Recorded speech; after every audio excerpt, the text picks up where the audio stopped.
Historia de la medicina china.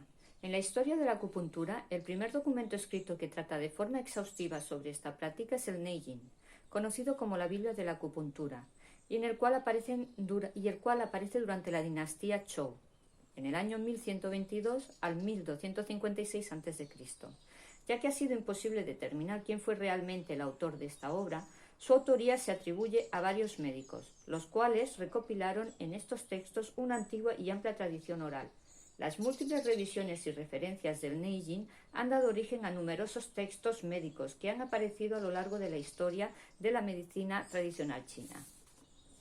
En su totalidad, el Neijing está compuesto por 162 capítulos, en los cuales, además de conocer prácticamente toda la ciencia del diagnóstico y del tratamiento por medio de las agujas y de las moxas, también se refleja el espíritu filosófico de la China antigua. Al no presentar una unidad entre los temas, la legendaria figura del emperador, conocido como el emperador amarillo, constituye el eje central del texto, razón por la cual se le ha denominado Canon de la medicina del emperador amarillo. El Neijing se encuentra dividido en dos partes. La primera, llamada Su Wen, traducida como Preguntas sencillas, en la que se pueden leer reflexiones, diálogos y debates entre el emperador amarillo y su médico consejero Qibo.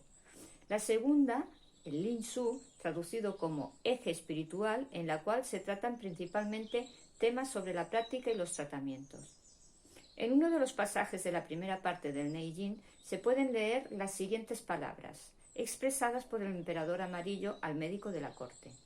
Amo a mi pueblo, lo educo y lamento que por causa de enfermedades no pueda trabajar y pagar sus impuestos. En lo que se refiere a los tratamientos, no quiero que dependan solamente de medicamentos tóxicos, ni que se utilicen más los antiguos punzones de pedernal. Deseo que se utilicen solo las finas agujas de metal con el propósito de armonizar la sangre y la energía para que ambas puedan circular sin impedimento.